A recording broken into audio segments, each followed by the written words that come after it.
Baiklah Bapak dan Ibu guru hebat SMK Musda, pergi ke toko membeli parfum, dapat hadiah sepotong coklat. Saya ucapkan Assalamualaikum. Semoga presentasi ini bermanfaat. Waalaikumsalam warahmatullahi wabarakatuh. Pergi ke sawah membawa rantang untuk makan bersama Pak Somad. Saya ucapkan selamat datang untuk para audiens yang terhormat. Baiklah, alhamdulillahirobbilalamin, wassalatu wassalamu ala asrofil anbiya'i wal mursalin wa ala alihi wa sahbihi ajma'in. Pertama-tama marilah kita panjatkan puji dan syukur kehadiran Allah Subhanahu wa taala, karenanya kita masih diberi kesempatan untuk bisa berkumpul di Lab RPL SMK Musda Perbongan dalam acara diseminasi tentang penyebaran pemahaman dan penerapan pengalaman budaya positif untuk melengkapi tugas aksi nyata modul 1.4 budaya positif CGP Angkatan 11 tahun 2024. Salawat beriring salam saya hadiahkan ke junjungan kita, kepada junjungan kita Nabi besar Muhammad SAW dengan ucapan Allahumma sholli ala Sayyidina Muhammad wa ala ali Sayyidina Muhammad, karena syafaatnya juga lah yang kita harap di yaumil akhir kelak. Yang saya hormati Bapak Kepala Sekolah SMK Musda Perbongan, dengan ini diwakilkan oleh PKS Kurikulum yaitu Menjunda Aulia SPD. Yang saya hormati Bapak dan Ibu guru hebat SMK Musda Perbongan. Yang saya hormati Ibu calon guru penggerak Angkatan 11 yaitu Ibu Ella Agustiasari SPD. Adapun terkait acara diseminasi tentang penyebaran pemahaman dan penerapan pengalaman budaya positif, yaitu pembukaan dari protokol yaitu saya sendiri, kemudian pembacaan doa, selanjutnya kata sambutan dari kepala sekolah atau yang mewakilinya. Yang keempat, pemaparan materi budaya positif. Yang kelima, sesi tanya jawab. Yang keenam adalah kesimpulan. Pergi ke pasar membeli paprika, pulangnya lewat goa. Sebelum presentasi dibuka, marilah kita awali dengan berdoa. Kepada Ibu Bella kami persilahkan untuk memimpin doa. Oke, terima kasih kepada Mem Sabaria yang telah memberikan kesempatan untuk saya untuk memimpin doa. Doa akan saya pimpin. Bismillahirrahmanirrahim. Alhamdulillahirabbil alamin. Wassalatu wassalamu ala asrofil anbiya'i wal mursalin wa ala alihi wa sahbihi ajmain. Ya Allah, ya Rahman, ya Rahim, berkahilah diskusi kami pada sore hari ini. Jadikanlah pertemuan kami ini menjadi pertemuan yang penuh keberkahan. Ya Allah, ya Rahman, ya Rahim, jadikanlah hasil dari diskusi hari ini dapat kami implementasikan kepada siswa kami. Jadikanlah budaya positif ini menjadi budaya yang senantiasa kami laksanakan di sekolah. Ya Allah, ya Rahman, ya Rahim, jadikanlah siswa kami menjadi siswa yang berakhlak, beriman, dan bertakwa kepada Allah Subhanahu wa Ta'ala, serta mandiri, kreatif, berinovatif, gemar bergotong royong, dan bernalar kritis. Istajib doanya ya Allah, istajib doana ya Allah, istajib doana ya Allah. Rabbana atina fid dunya hasanah wa fil akhirati hasanah wa qina azabannar. Amin amin ya rabbal alamin.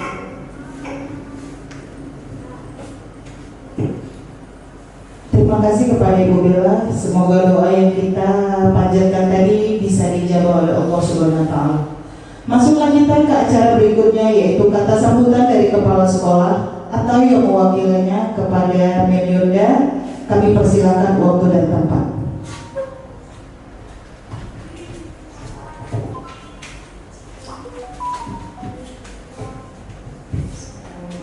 Assalamualaikum yang mewakili pimpinan SMK Musda Perbongan mengucapkan selamat dan sukses untuk kegiatan diseminasi penyebaran pemahaman dan penerapan pengalaman budaya positif calon guru penggerak angkatan 11.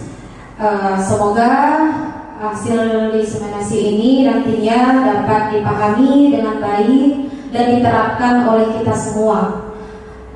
Kami dari pihak sekolah tentunya sangat mendukung segala kegiatan positif yang menambah wawasan dan skill Bapak Ibu guru di SMK Musda Perbongan.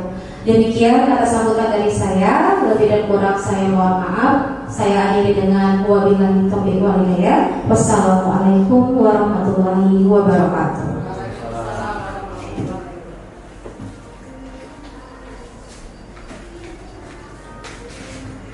Terima kasih kepada Mbak Yunda. Semoga harapan-harapan yang sudah dipanjatkan kepada kami, insya Allah akan terlaksana. Amin amin ya rabbal alamin. Baiklah, masuklah kita ke acara selanjutnya, yaitu pemaparan materi budaya positif yang akan disampaikan oleh Ibu Bella Agustiasari SPD. Kepada Ibu Bella kami persilahkan. Oke, terima kasih kepada Bu Sabaria. Baik, Bapak Ibu, saya akan memulai presentasi kita hari ini. Presentasi ini adalah mengenai menyebarkan pemahaman dan penerapan pengalaman budaya positif. Sebelumnya, yang terhormat kepada wakil kurikulum Mem Yunda, dan terima kasih kepada rekan-rekan yang telah menyempatkan waktunya untuk kami untuk mengimbaskan apa sih sebenarnya materi budaya positif ini. Jadi teman-teman, budaya positif ini kami dapatkan dari program guru penggerak ini, di mana pada modul 1.4 ada namanya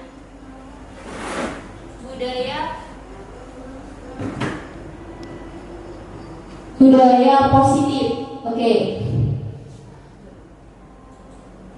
Oke, ini adalah daftar isinya, di mana ada judul presentasi, kemudian perkenalan diri kami CGP, selanjutnya pemaparan materi budaya positif, kemudian tanya jawab, kesimpulan, dan yang terakhir adalah penutup. Oke, ini tim kami dengan saya sendiri, Bella Agustiasari SPD, dan Ibu Sabaria SSSPD, calon guru penggerak angkatan 11. Berikut ini adalah Ibu Pasil dan Ibu PP, yaitu dari Bu Sabaria, di mana fasilitatornya adalah Bu Aisyah Marlian Daula Eskom, dan PP-nya Bu Sabaria adalah Bu Aini Wildan SPD. Dan ini adalah fasilitator dan pengajar penaktik saya, di mana Bapak Agus Wijanarko SPD itu sebagai fasilitator saya, kemudian Ibu Nurul Huda sebagai pengajar praktik.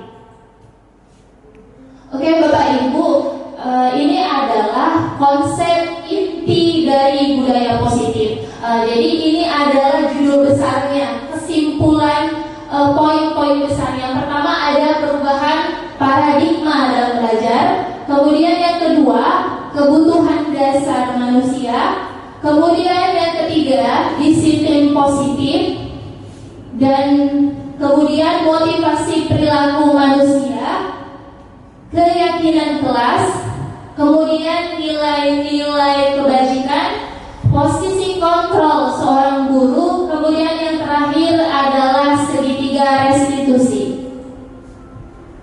Oke, pembelajaran dengan paradigma baru.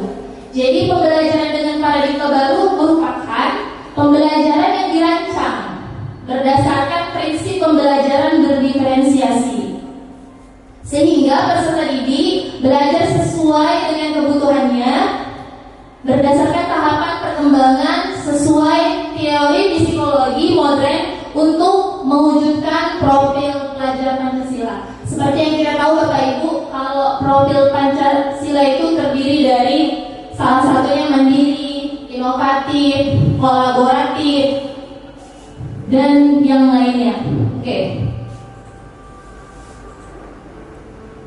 Oke, Bapak Ibu, ini ada aktivitas cobalah buka.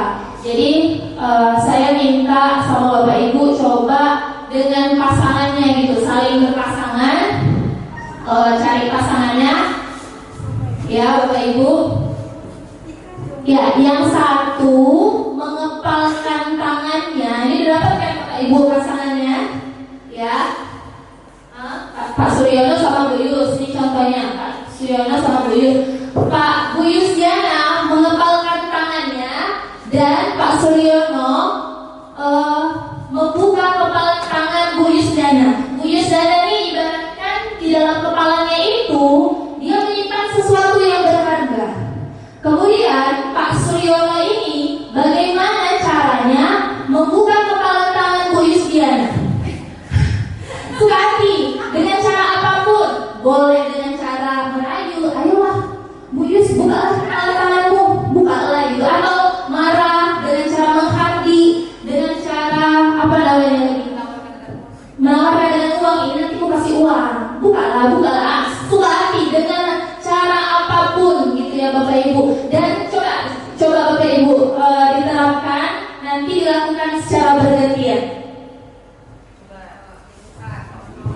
Coba Pak No gunakan kekuatannya. Mau nggak kira-kira ya Bu Yusi buka tangannya? Mau nggak kira-kira?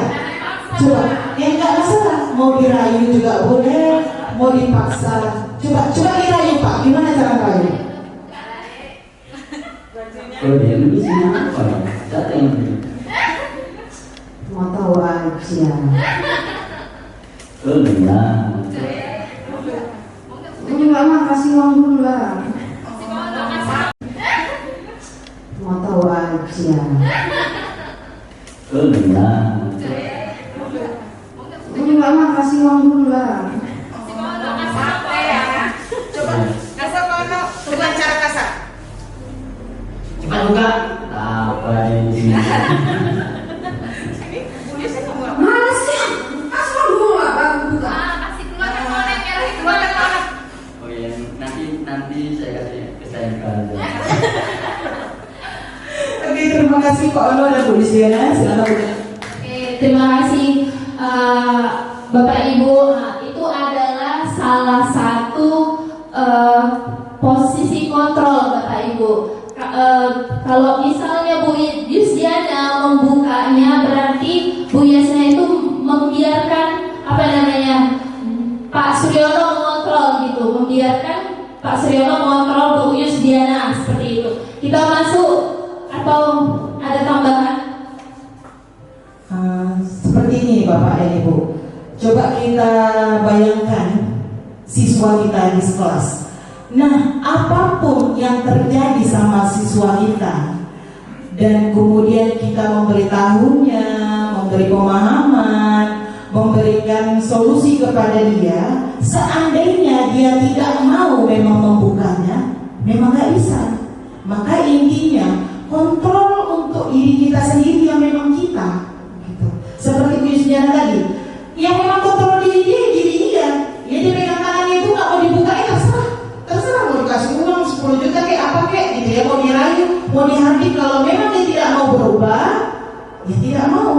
Kalau dia tidak mau membuka, ya tidak bisa. Itu dia intinya. Kemudian inilah tugas kita sebagai guru. Di manakah posisi kita sekarang ini? Itulah tadi Pak Suryono tadi. Posisi kita di sebelah mana ini? Apakah kita jadi guru yang memang memaksa? Atau jadi guru yang memang suka merayu, memberi iming-iming, penghargaan seperti itu? Jadi di manakah posisi kita sebenarnya? Nah, terima kasih Bu Bella. Oke, baik Bapak Ibu, kita lanjutkan.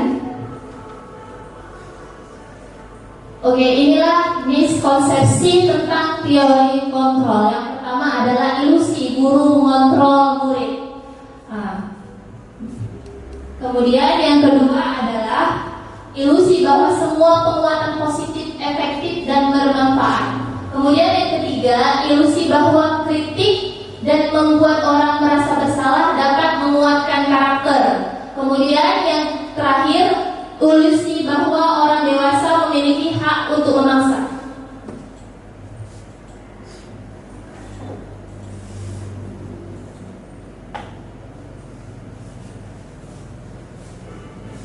Bisa Ibu Bapak lihat di sini adalah mengubah paradigma stimulus respon ke pendekatan teori kontrol. Di mana kalau misalnya stimulus respon itu dia realitas kebutuhannya. Kemudian kalau misalnya teori kontrol realitas kebutuhannya berbeda. Kemudian kalau stimulus respon semua orang melihat hal yang sama. Namun kalau di teori kontrol setiap orang memiliki gambaran berbeda. Satu lagi, kemudian kalau di stimulus respon kita bisa mengontrol orang lain. Kemudian sedangkan di teori kontrol hanya Anda yang bisa mengontrol diri Anda.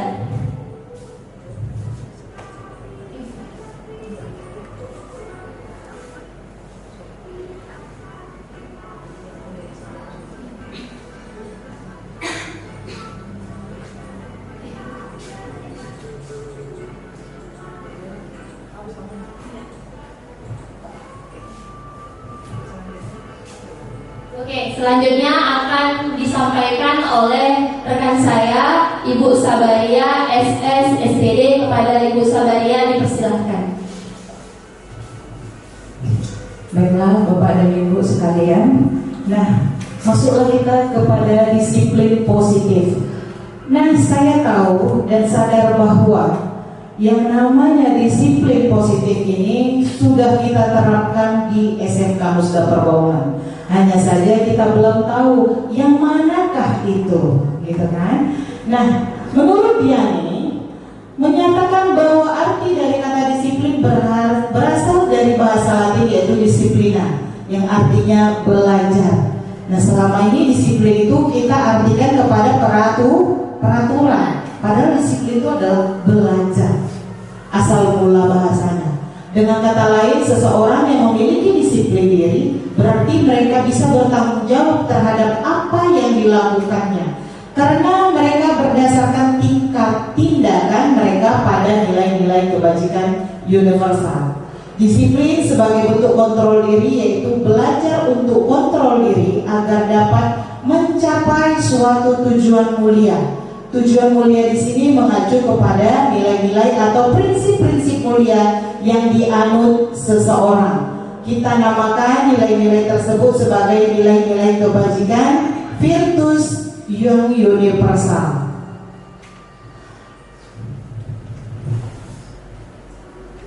Nah, ini ada beberapa nilai kebajikan. Ada 4 nilai kebajikan. Yang pertama itu profil pelajar Pancasila, ada 6. Kita udah paham nih ya, kok profil pelajar Pancasila: beriman, bertakwa kepada Tuhan Yang Maha Esa dan berakhlak mulia, mandiri, bernalar kritis, berkebinekaan global, gotong royong dan kreatif. Kemudian ada lagi nilai kebajikan yang lain, yaitu menurut Ibu Primary Years Program atau VYV, sikap murid. Ini sikap murid. Nah, sikap murid yang seperti apa? Nah, ini nanti ada keterkaitannya pada keyakinan kelas yang kita buat di kelas kita masing-masing. Yang pertama ada toleransi. Berarti mengawasi.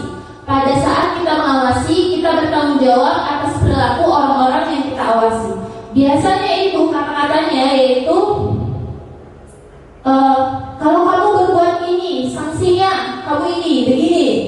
Kemudian seorang pemantau sangat mengendalikan perhitungan catatan data yang dapat digunakan sebagai bukti atas perilaku seseorang. Jadi di dalam 5 posisi kontrol itu, Bapak Ibu, posisi manajer inilah yang paling bagus, maksudnya haruslah kita sebagai guru ini bisa memiliki posisi manajer. Apa yang posisi manajer ini? Posisi manajer ini adalah suatu posisi di mana guru berbuat sesuatu bersama murid, mempersilakan murid mempertanggungjawabkan perilakunya, mendukung murid agar dapat menemukan solusi atas permasalahannya sendiri.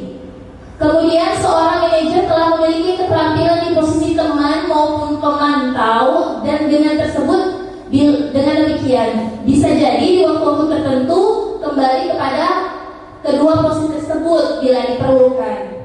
Namun, bila kita menginginkan murid-murid kita menjadi manusia yang merdeka, mandiri dan bertanggung jawab, maka kita perlu mengacu kepada restitusi. Nanti kita di bagian akhir belajar apa itu segitiga restitusi yang dapat menjadikan murid kita sebagai manajer bagi dirinya sendiri. Oke, selanjutnya adalah keyakinan kelas. Mengapa keyakinan kelas bukan kesepakatan? Di sini ada prosedur pembentukan keyakinan kelas, di mana yang pertama mempersilahkan warga sekolah atau murid-murid di sekolah untuk bercurah pendapat tentang peraturan yang perlu disepakati di sekolah. Itu yang pertama. Kemudian yang kedua, mencatat semua masukan-masukan dari murid di papan tulis atau di kertas besar, di mana semua anggota kelas atau warga sekolah bisa melihat hasil curah pendapat. Kemudian yang ketiga, susunan keyakinan kelas sesuai prosedur pembentukan keyakinan kelas. Yang keempat, setelah itu meninjau kembali daftar curah pendapat yang sudah dicatat. Yang kelima, meninjau ulang keyakinan kelas secara bersama-sama. Dan yang keenam, setelah keyakinan sekolah atau keyakinan kelas dibuat, maka semua warga kelas dipersilakan meninjau ulang dan menyetujuinya dengan menandatangani keyakinan sekolah atau kelas tersebut, termasuk guru dan semua murid. Dan yang terakhir, keyakinan sekelas selanjutnya bisa diletakkan di dinding kertas di tempat yang bisa mudah dilihat. Nah, ini Bapak Ibu contoh keyakinan kelas. Yang pertama ini, setiap anggota kelas perlu belajar. Nah, biasanya itu kan kita bisa lihat itu di kelas hasil keyakinan bersama. Kemudian yang kedua, setiap anggota kelas perlu senam. Setiap anggota kelas perlu melakukan tugas. Setiap anggota kelas perlu saling menghargai. Kemudian di selanjutnya, senantiasa menjadi yang terbaik. Inilah hasil-hasil curah pendapat mereka yang sudah disusun dan disepakati, dan seperti inilah nanti ditempel di dinding gitu. Ini adalah keyakinan mereka bersama. Oke, masuk selanjutnya, ini ada bagian terakhir Bapak Ibu. Inilah tadi posisi kontrol seorang guru yang terbaik tadi sebagai manajer. Jadi ini penerapan segitiga restitusi. Penerapan segitiga restitusi ini saya persilahkan kepada Bu Sabaria untuk melanjutkannya. Baik Bapak dan Ibu, ini tadi segitiga restitusi yang sudah saya ceritakan sedikit. Segitiga restitusi itu adalah suatu proses dialog yang dilakukan guru untuk menghasilkan murid yang mandiri dan bertanggung jawab. Nah, di sini kita itu harus bisa berdialog antara siswa dan gurunya. Siswa yang membuat kesalahan, kita itu jangan langsung dihukum. Dialog dulu, ada kan dialog. Dialog seperti apa? Inilah dia dialog segitiga restitusi. Segitiga restitusi itu adalah 3, yaitu menstabilkan identitas, kemudian validasi tindakan yang salah, dan menanyakan keyakinan. Contoh kalimat dalam menstabilkan identitas. Nah, seperti ini. Setiap orang pasti pernah melakukan kesalahan. Nah, seperti itu. Jadi biar stabil dulu jiwa dan raganya, mentalnya, maka kita harus kasih kalimat yang seperti ini. Setiap orang pasti pernah melakukan kesalahan. Kamu bukan satu-satunya yang pernah melakukan ini. Kalau dia bolos, ya sudah banyak ya kan, teman-teman sekelas yang zaman-zaman dahulu sebelum dia gitu. Bahkan kita juga pada saat sekolah pernah juga melakukan kesalahan seperti itu. Kemudian setelah kita sudah bisa menstabilkan identitasnya, maka masuk kepada validasi tindakan yang salah. Apa-apa aja sih kalimatnya? Contohnya, kamu tentu punya alasan mengapa melakukan itu. Kamu tentu punya alasan mengapa melakukan itu. Kita pernah gak nanya itu sama siswa? Apa sih alasanmu nak? Pernah nggak? Pernah. Ibu-ibu, coba tanya dulu aja nuraninya. Pernah kita tanyakan? Nggak pernah ya Pak ya. Langsung aja kita judge dia kan. Makanya anak-anaknya nggak mau ngaku. Kemudian belum. Adakah cara yang lebih efektif untuk mendapatkan apa yang kamu butuhkan? Nah, ini dia kalimatnya. Adakah cara yang lebih efektif untuk mendapatkan apa yang kamu butuhkan?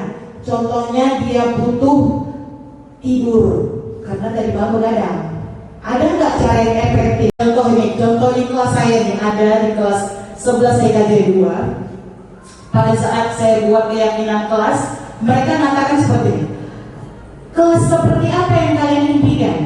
Saya bilang, ini semuanya berhayal dulu, berhayal. Jadi kalau kita belajar bahasa Inggris semuanya kayak mana? Angkat tangan satu orang. Kalau nggak TKJ 3, TKJ 2 itu. Dia bilang, Mem, kami nggak mau banyak kali tugas. Nah itu kan berarti impiannya. Nah itu dia. Mereka mau bebas. Nggak mau dia banyak kali tugas. Kadang-kadang nggak diperiksa sama gurunya. Iya kan, ibu-ibu kan.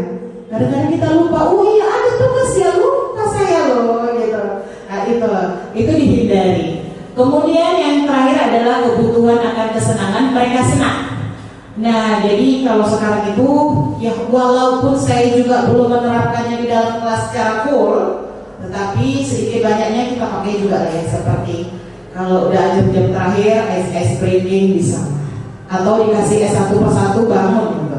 Saya ini kalau udah sumpah kali otaknya gitu kan, saya kasih aja bonbon satu-satu, melek rupanya, melek anak-anak tuh. Mem makasih ya, Mem banyak rezeki, amin saya bilang.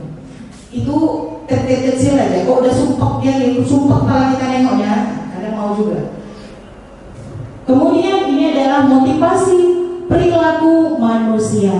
Nah, Bapak dan Ibu, ternyata penghargaan itu adalah hukuman untuk si anak.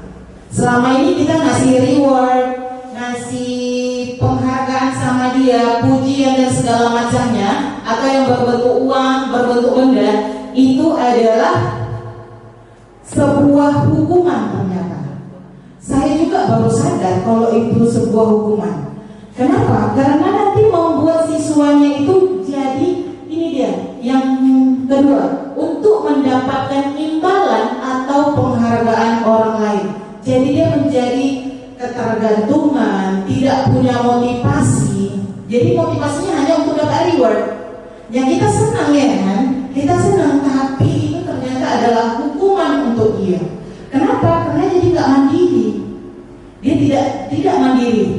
Kemudian yang selanjutnya adalah untuk menjadi orang yang mereka inginkan dan menghargai diri sendiri dengan nilai yang mereka percaya. Nah, inilah yang benarnya. Orang dengan motivasi ini akan bertanya, akan menjadi orang seperti apa apabila saya melakukannya? Mereka melakukan sesuatu karena nilai-nilai yang mereka yakini dan mereka hargai. Kemudian, dan mereka melakukannya karena mereka ingin menjadi orang yang melakukan nilai-nilai yang mereka yakini tersebut. Ini adalah motivasi yang akan membuat seseorang memiliki disiplin positif. Karena motivasi perilakunya bersifat internal. Kalau yang ini, yang nomor 3, ini sifatnya internal dari dalam diri kita, ya kan? Karena dia bilang motivasinya itu membuat seseorang memiliki disiplin positif.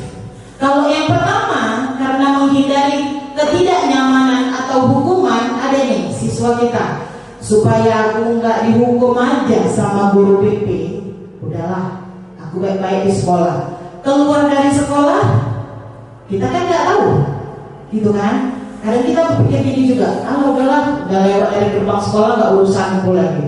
Seperti itu. Padahal tugas kita adalah memunculkan motivasi internal pada diri siswa tersebut. Ini dia, untuk menjadi orang yang mereka inginkan dan menghargai diri sendiri dengan nilai-nilai yang mereka percaya. Ini adalah identitas gagal dan identitas sukses. Yang pertama itu ada hukuman. Hukuman itu sesuatu yang menyakitkan yang harus terjadi. Kadang-kadang kalau kita menghukum siswa, ingatannya ini sampai dengan 20 tahun yang akan datang. Saya sendiri pada saat SD dulu, guru saya menghukum, dia cubit kukunya sepanjang ini, kuku ininya jempol, kemudian kuku ininya juga panjang. Memang sengaja dia ciptakan ini panjang, dia sengaja peliharaannya untuk cubit. Dicubitnya lah saya nggak pandai lari. Sampai 40 tahun kemudian saya masih ingat sama ibu itu. Dan apa responnya? Pasti masih respon negatif, sakit kali gitu. Seperti itu. Makanya hukuman itu jadi memori kelam sama siswa kita, jadi memori kelam. Nah, tidak nyaman untuk murid dan untuk anak untuk jangka waktu yang panjang seperti yang saya ceritakan tadi. Kemudian korban mendapatkan keadilan, murid akan tersakiti. Walaupun korban mendapatkan keadilan, tapi siswanya merasa. Baiklah, masuklah kita kepada 5 posisi kontrol guru yang akan disampaikan oleh Ibu Bella Agustiasari. Oke, baiklah, terima kasih Ibu Sobar. Saya akan melanjutkan presentasi ini di mana ada 5 posisi kontrol guru. Salah satunya kata-katanya itu ada pertanyaan pemantik nih Bapak Ibu. Salah satunya ini, saya kecewa sekali dengan kamu. Ini ucapan kita ke siswa ya Bapak Ibu. Kemudian ada, kamu tidak pernah benar melakukannya. Kemudian, ayolah lakukan demi saya. Ayolah lakukanlah demi ibu. Kerjakanlah anak tugas kamu. Ayo cepat, gitu kan. Kemudian, apakah kamu mau mendapatkan stiker bintang? Nah, gitu. Kemudian, bagaimana kamu bisa menyelesaikan masalah ini? Jadi, ucapan-ucapan kita ini kepada anak itu bentuk kontrol di posisi manakah gitu. Oke, Bapak Ibu, kita bahas. Yang pertama itu posisi penghukum. Jadi kita ini posisinya sebagai penghukum, di mana seorang penghukum bisa menggunakan hukuman fisik atau verbal. Biasanya bahasanya seperti ini, Bapak Ibu. Kamu selalu aja ya salah ya. Baik, kamu dihukum sana 100 pompa. Nah, itu posisi kita sebagai penghukum. Kemudian ada pembuat merasa bersalah. Seperti kata-kata di awal tadi. Di sini adakah cara yang lebih efektif untuk mendapatkan apa yang kamu butuhkan?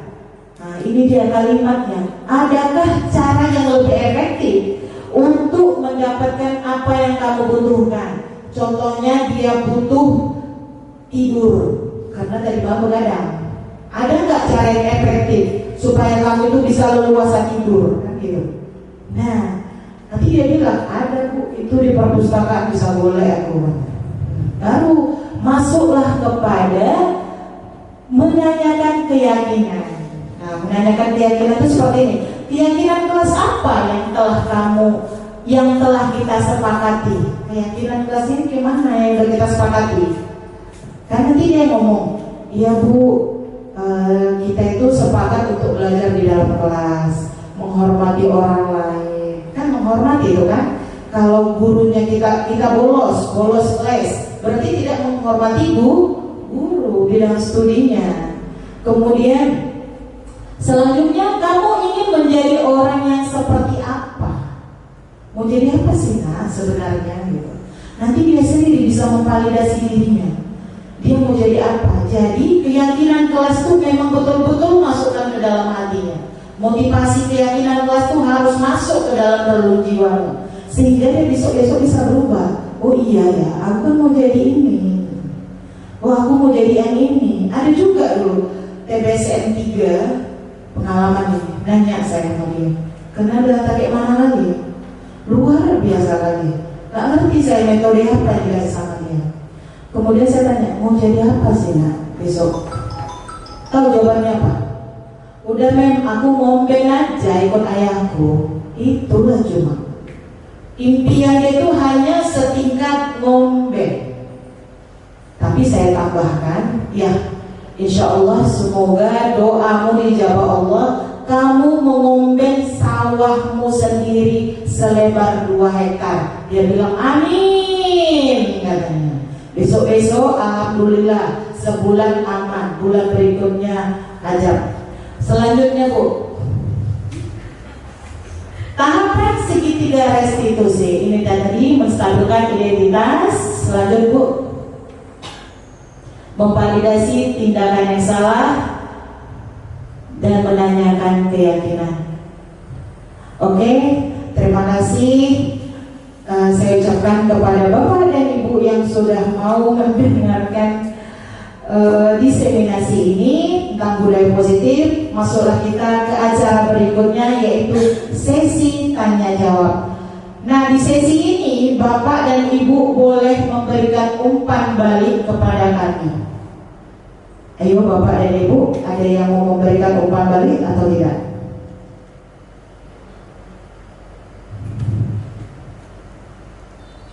Ya, selanjutnya adalah sesi umpan balik atau tanggapan kepada Bapak Ibu yang ingin menanggapi hasil presentasi kami tadi tentang budaya positif, dipersilahkan.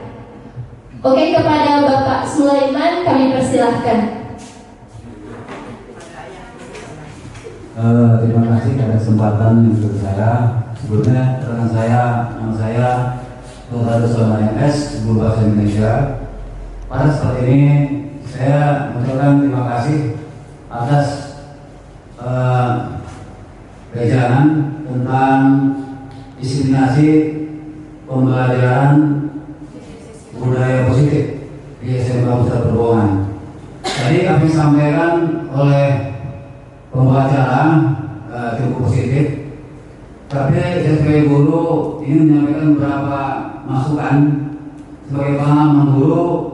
Nah, tentunya kita masih banyak atau perlu menambah pengalaman kita terhadap siswa di SMK Musda ini, karena kita ketinggalan dalam beberapa bidang, terutama usahanya budaya pembelajaran di Indonesia ini, karena adanya hiburan-hiburan di HP, sehingga kadang-kadang apa yang disampaikan terhadap siswa tadi itu tidak dihargai. Makanya pada kesempatan ini saya selalu memberikan satu contoh. Lebih baik kita memberikan menjadi contoh daripada memberikan contoh. Jadi itu saja yang saya sampaikan. Demikian. Assalamualaikum warahmatullahi wabarakatuh. Waalaikumsalam. Baik, terima kasih kepada Bapak Sulaiman yang telah memberikan tanggapannya. Adakah Bapak Ibu lain yang ingin memberikan umpan balik dan tanggapan? Ya, terima kasih kepada Bapak Suryono. Dipersilakan memberikan tanggapan atau umpan balik. Ya, terima kasih kami ucapkan kepada Ibu yang telah melakukan pemaparan. Terlebih dahulu saya memperkenalkan diri, nama saya Suryono sebagai guru BK di SMK Musda Perhubungan ini. Yang ingin saya sampaikan mengenai diseminasi tadi, ada beberapa hal yang mengenai guru BK. Memang selama ini kami tidak tahu cara menghukum siswa dalam melakukan kesalahan-kesalahan yang positif, Jadi dengan ada pemaparan seperti ini, kami mengucapkan terima kasih kepada para ibu. Mudah-mudahan apa yang ibu lakukan ini menjadi ilmu dan bisa kami kembangkan di sekolah kami. Terima kasih. Oke, baik, terima kasih kepada Bapak Suryono yang telah memberikan tanggapan dan umpan balik kepada kami. Selanjutnya Bapak Ibu, adakah lagi yang ingin memberikan umpan balik dan tanggapan? Oke, Ibu Pur, kepada Ibu Pur dipersilakan memberikan tanggapan dan umpan balik kepada kami. Assalamualaikum warahmatullahi wabarakatuh. Perkenalkan, nama saya Pur Amira. Saya berterima kasih kepada Mem Sabaria dan Bu Bella atas pemaparan yang telah disampaikan dengan baik.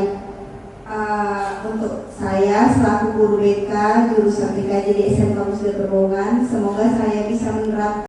Sebelumnya saya ucapkan terima kasih kepada Ibu Syamali dan Ibu Bella atas waktu untuk memberikan pemahaman pada kami. Nah, di sini sedikit ada pertanyaan dari saya. Selama ini yang kami terapkan adalah kesepakatan kelas, tetapi dari pemaparan yang saya terima, yaitu ada sedikit perbedaan keyakinan kelas. Nah, pertanyaan saya, di manakah letak keyakinan kelas dengan kesepakatan kelas? perbedaannya. Terima kasih. Oke, baik. Kepada Ibu Devi, terima kasih atas pertanyaannya. Untuk pertanyaan apa perbedaan antara keyakinan dan kesepakatan kelas akan dijawab oleh rekan saya, Ibu Syabaria SSPD. Kepada Ibu Syabaria dipersilakan. Baik, terima kasih kepada Ibu Devi Uliana. Nah, kesepakatan dan keyakinan kelas itu memang berbeda, Bu. Kalau dia kesepakatan itu biasanya disusun dan dikembangkan oleh guru dan siswa yang menuntut nilai-nilai positif dan akan berujung kepada keyakinan kelas. Jadi kalimat-kalimat positif yang udah kita imagine tadi, yang kita hayalkan, kita suruh siswanya itu berhayal dulu, gimana kita mau menjadikan kelas ini seperti apa. Kemudian kamu mau belajar bagaimana di dalam kelas ini. Impianmu kelas yang bagaimanakah yang akan kita wujudkan sampai setahun ke depan, seperti itu. Nah, itu adalah kesepakatan kita. Kemudian nanti kesepakatan ini ujungnya akan menjadi keyakinan kelas. Jadi keyakinan kelas ini adalah kesepakatan kelas yang diyakini bersama oleh guru dan murid selama proses pembelajaran. Jadi kesepakatan itulah akan menjadi keyakinan. Keyakinan kita itu seperti ini, Bu. Kalau kita beragama Muslim, percayakah ibu-ibu dan bapak-bapak bahwa Allah itu ada? Percaya? Percaya? Percaya? Di mana? Saya lihat aja nggak ada. Percaya kan? Kalau saya bilang nggak ada, marah ibu-ibu kan? Nah, itulah yang disebut dengan keyakinan. Apapun dia, keyakinan diri kita itu bahwa Allah itu ada. Seperti ini, kesepakatan kelas kita itu yang kita buat kalimat-kalimat positif itu, yakin dia masuk dalam pikiran kita. Jadi kalau kita ini, kalau aku datang terlambat, keyakinan kelasku adalah disiplin. Nah, datang tepat waktu. Dia itu langsung itu, Bu, bangun pagi-pagi. Supaya apa? Supaya dia bisa datang cepat. Untuk apa? Bukan untuk dapat reward, bukan dapat hukuman, tapi untuk keyakinan dirinya bahwa aku adalah siswa SMK Musda Perbongan, harus datang tepat waktu sesuai dengan keyakinanku. Sama kayak kita, aku wajib sholat zuhur sesuai dengan keinginanku, keyakinanku. Nah, seperti itu dia. Itulah keyakinan itu udah masuk ya dalam relung jiwa kita ini. Jadi apapun keyakinannya, apapun orang bilang apapun, kita udah gak masuk lagi. Sama kayak pacar kita ya kan, kita yakin dia itu sayang betul sama kita. Sayang kali dia. Jadi kok dibilang orang dia bonceng cewek di luar, itu udah pasir-pasir di pantai aja gitu. Karena kita sudah ya yakin. Itulah dia keyakinan kelas, Ibu. Bisa kita wujudkan itu, Bapak dan Ibu? Insya Allah, ya Allah, memanglah SMK Musda ini adalah guru-guru hebat. Nah, oke. Untuk selanjutnya adalah kesimpulan dari keseluruhan diskusi kita yang akan disampaikan Ibu Bella. Oke, Bapak Ibu, kita sudah bagian terakhir yaitu kesimpulan. Adapun kesimpulan hari ini adalah budaya positif harus dibangun untuk menumbuhkan motivasi internal atau motivasi yang ada dalam diri siswa, melaksanakan disiplin positif bagi murid yang nantinya akan ikut berpengaruh kepada pencapaian visi dan misi sekolah kita. Membangun budaya positif tentu saja tidak bisa dilakukan sendirian. Kita harus berkolaborasi, kita harus bekerja sama, mulai dari kepala sekolah, wakil kepala sekolah, rekan guru, tenaga tendik, dan seluruh warga sekolah, baik orang tua itu sendiri maupun komite sekolah. Baik Bapak Ibu, inilah sesi terakhir. Maka saya kembalikan kepada moderator, kepada Ibu moderator, dipersilakan menutup acara. Baiklah Bapak dan Ibu, sampailah kita di akhir acara diskusi diseminasi hari ini. Nah, untuk Bapak dan Ibu guru hebat SMK Musda, kami ucapkan ribuan terima kasih yang tidak terhingga untuk Bapak dan Ibu karena bersedia untuk mengikuti diskusi hari ini. Semoga apa yang Ibu dan Bapak berikan untuk kami hari ini akan menjadi amal ibadah jariah bagi Bapak dan Ibu. Amin ya rabbal alamin. Kami sekali lagi mengucapkan ribuan terima kasih yang tidak terhingga karena bantuan Bapak dan Ibu. Modul 1.4 budaya positif aksi nyata ini tidak akan pernah bisa terlaksana. Baiklah, akhirul kalam saya sudahi. Saya mohon maaf apabila ada kata-kata atau tindakan saya yang salah pada hari ini. Saya mohon maaf, dan pada Allah juga saya mohon ampun. Wabillahi taufiq wal hidayah. Wassalamualaikum warahmatullahi wabarakatuh.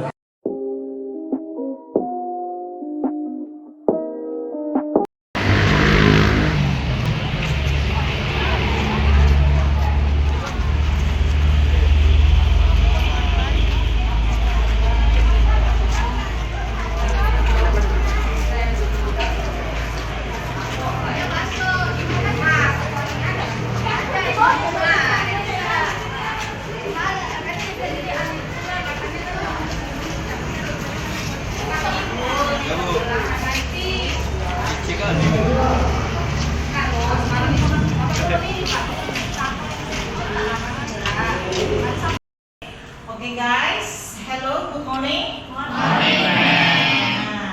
hari ini kita mau membuat keyakinan kelas. Saya mau kalian itu berangan-angan atau berandai-andai kelas seperti apa yang kalian inginkan. Nah, di sini saya sudah punya kertas berwarna. Jadi dari sinilah kalian buat atau kalian ungkapkan angan-angan kalian itu seperti apa. Buat dalam kalimat positif. Oke?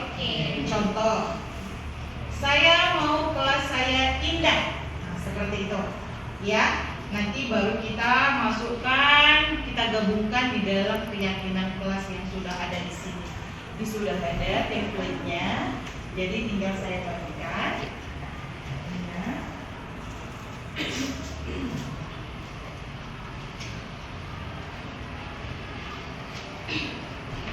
Kalian tulis kalimat kalian atau angan-angan kalian seperti apa? Bisa kan? Bisa. Oke guys, silahkan ditulis. Waktunya 5 menit untuk kalian berhayal.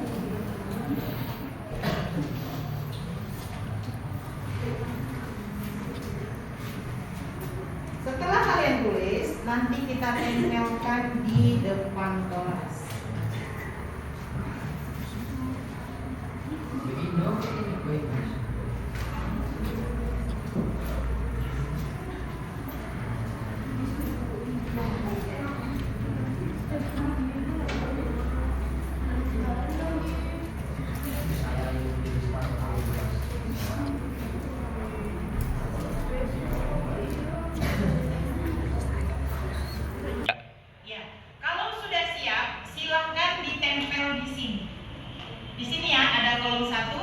Kemudian ada kolom 2. Nanti kita baca sama-sama, baru kita rumuskan kalimatnya apa.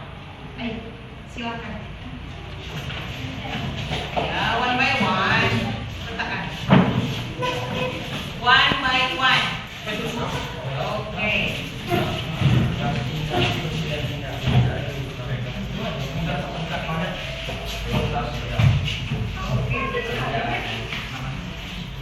Next.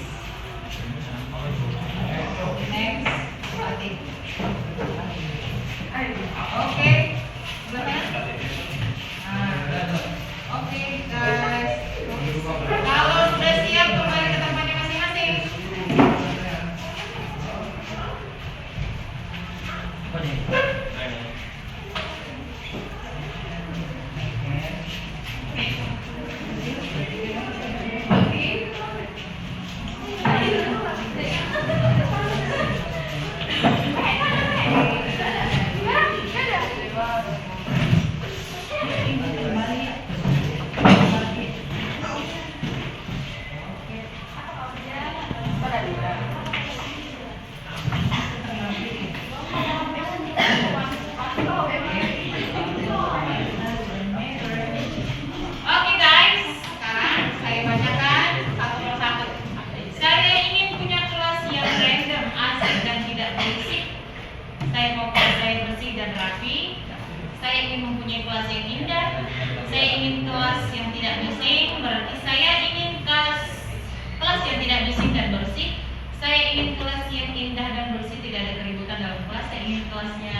yang bersih dan rapi.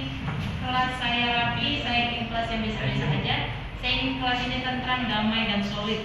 Saya ingin kelas yang asik, kelompoknya humoris, kompak dan humoris. Saya ingin kelas yang bersih, rapi, dan indah. Saya ingin kelas yang indah, saya ingin kelas yang bersih.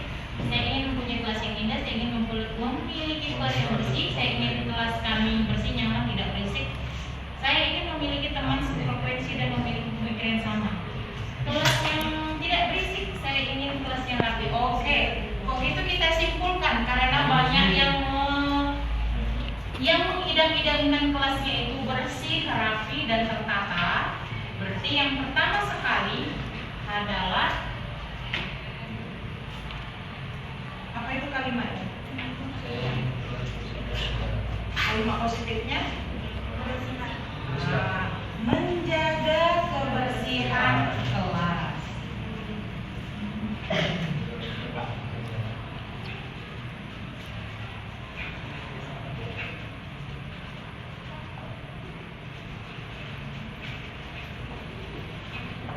Kelas yang selalu kompak tadi ya tadi. Berarti kalau dia kompak itu kita menghormati antara teman, ya kan? Kemudian selain kompak, selain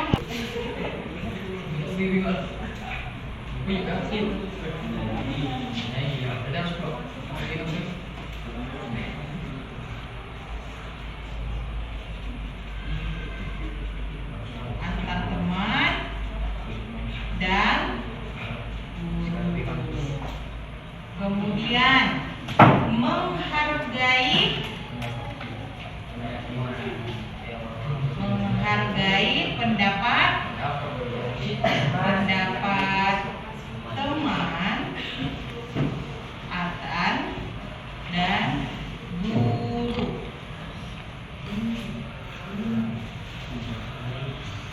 Kemudian karena ini sudah ada di dalam kelas ini, berarti ada satu keyakinan kelas yang belum masuk. Apa lagi? Disiplin. Datang tepat waktu. Datang tepat waktu.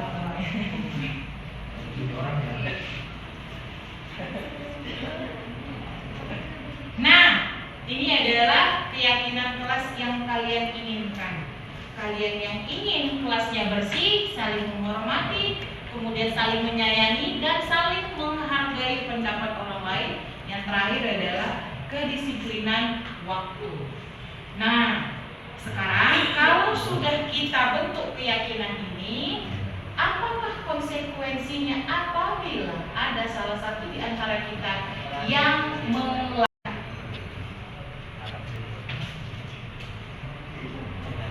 Kalau tadi saling menghormati sudah termasuk ya di sana adabnya, tata keramanya.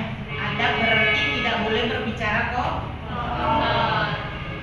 Kemudian saling menghormati itu apabila temannya bertanya jangan diejek. Itu namanya saling menghormati. Nah, apa konsekuensi yang akan kita lakukan apabila ada salah satu di antara kita melanggar daripada keyakinan kelas yang sudah kita buat? Apa konsekuensinya? Apa itu? Gak ada konsekuensinya? Ada. Gak bisa lah. Ya, sama aja berarti ada keyakinan dengan tidak ada keyakinan sama-sama tidak ada gunanya. Apa konsekuensinya? Apa? Jangan. Angkat tangannya. Siapa yang mau kasih ide atau pendapat apabila ini dilanggar? Angkat tangannya. Raise your hand, please. Ada? Pak Levi? Gak ada? Rizky? Keliling-keliling sekolah. Supaya apa? Supaya kita lebih mengenal dan mencintai sekolah. Boleh keliling-keliling sekolah. Konsekuensi.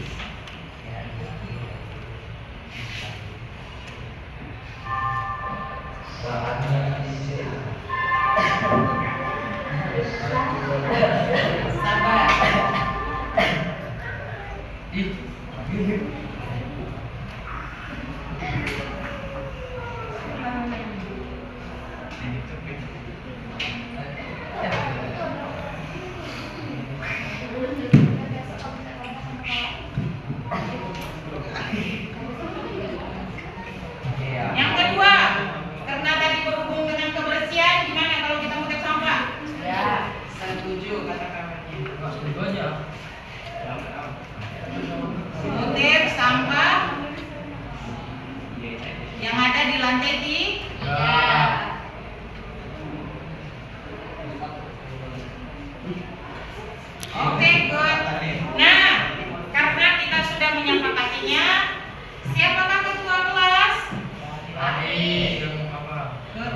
Wakil dari kalian semua. 11 DKJ 3. 2.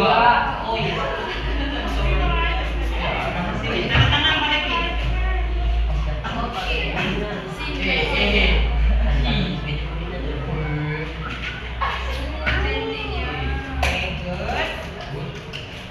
Nah, 11 DKJ 2. Oke, Bang?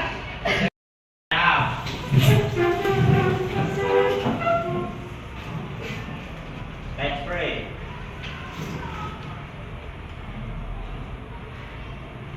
Finish.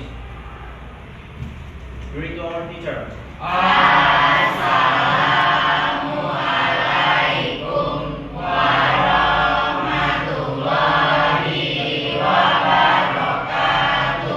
Waalaikumsalam warahmatullahi wabarakatuh. Sit down. Good morning, guys.